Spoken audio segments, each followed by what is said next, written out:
Ok, pessoal, sejam bem-vindos à nossa videoaula de biologia. Hoje nós vamos falar um pouco como o cientista estuda a natureza.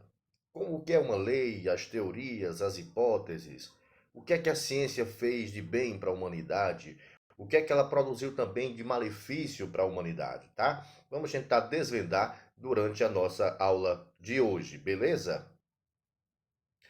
Pessoal, ficam os questionamentos, né, que a gente tem que trazer em conta em relação nessa aula, como por exemplo, como são feitas as investigações científicas, ou seja, na ciência, né? Como, o que é que a gente sabe sobre leis, sobre teoria científica?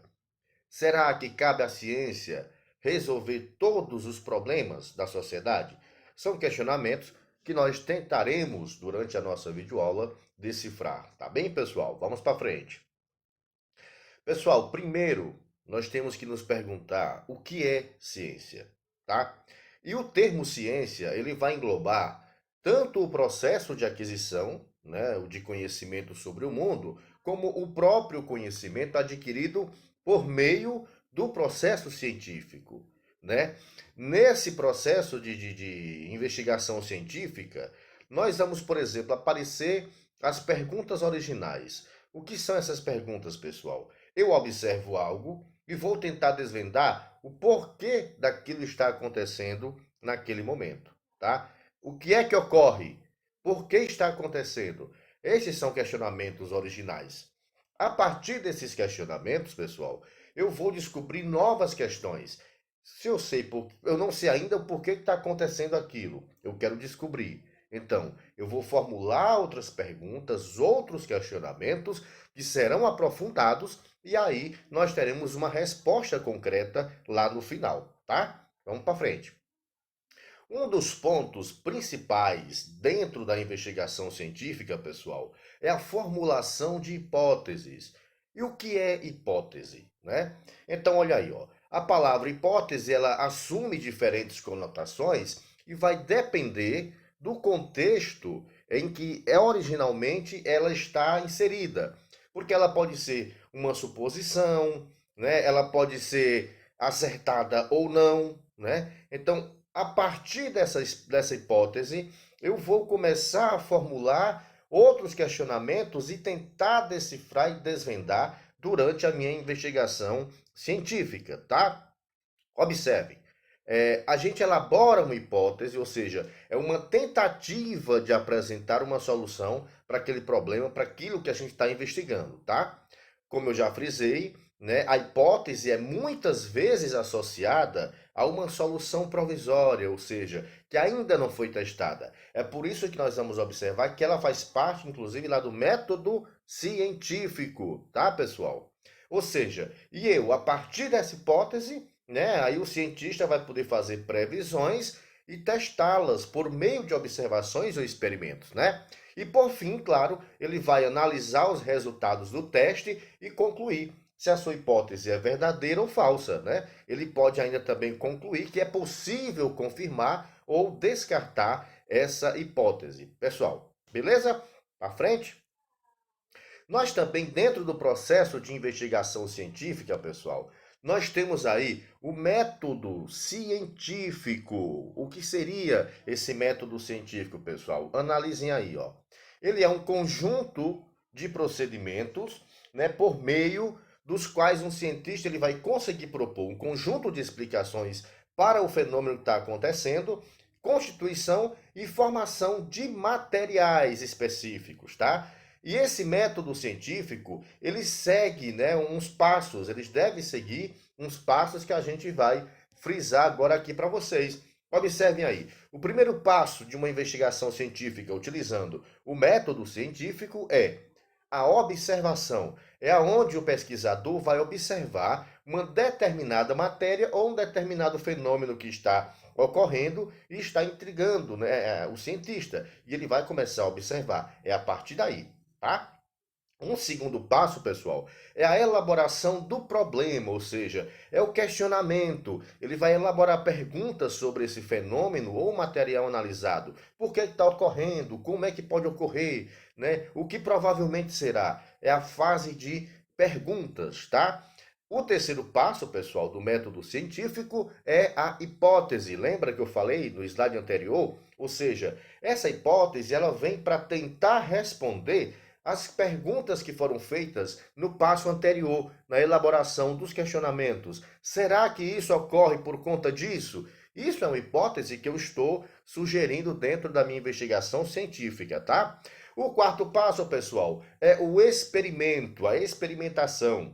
É aonde a pesquisa bibliográfica, ou seja, a leitura que o pesquisador faz, eles são realizados e com base nas hipóteses, nas respostas que eu consegui na fase anterior, eu vou conseguir levantar o maior número de indícios possíveis para a solução desse problema. Ou seja, vamos experimentar para ver se isso dá certo, tá, pessoal?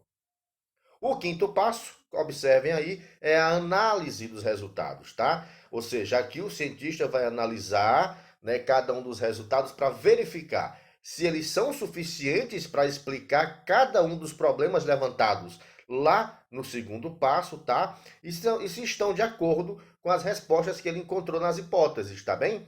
Vamos analisar os resultados aqui no quinto passo de um método científico. E por fim, né, o sexto passo, que é a conclusão, é onde o cientista vai verificar se os experimentos e pesquisas realizados respondem aos questionamentos, tá? Que foram levantados, que foram questionados, e aí ele vai fazer as afirmações acerca dos fenômenos ou dos materiais analisados. Beleza, pessoal? Bora para frente. Pessoal, falando um pouco sobre leis e teorias, tentar decifrar cada um.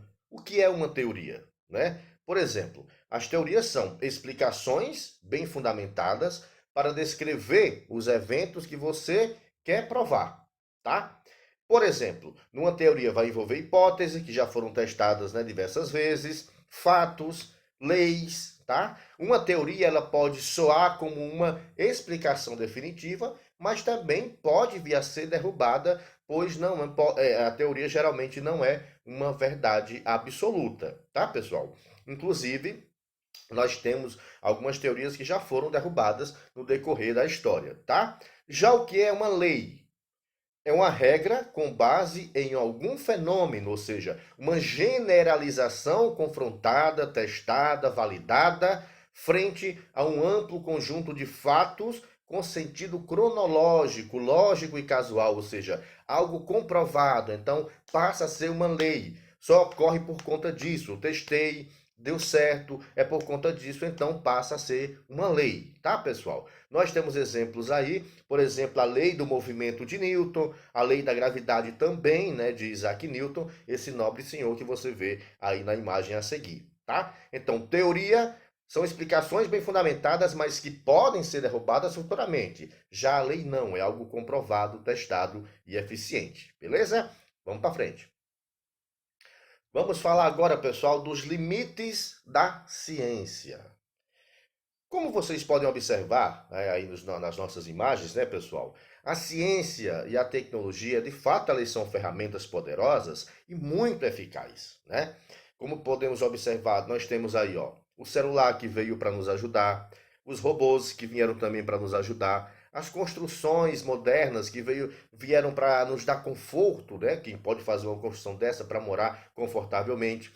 Nós temos aí, por exemplo, né, os equipamentos cirúrgicos que vieram facilitar, inclusive salvar vidas, os próprios medicamentos. Isso tudo faz parte de estudo científico. Eles trabalharam e buscaram desenvolver esses equipamentos, né, para facilitar a nossa vida no dia a dia. Porém, pessoal, a gente fica e faz o questionamento. Será se a ciência ela só produz coisas boas? Assim como nós vimos lá no slide anterior, vimos que de fato ela pode nos proporcionar conforto, segurança, mas em compensação, pessoal, como a gente observa aí nas imagens, ela também pode trazer algo de malefício. Será que no decorrer disso tudo, a nossa terra tão linda não está sendo destruída?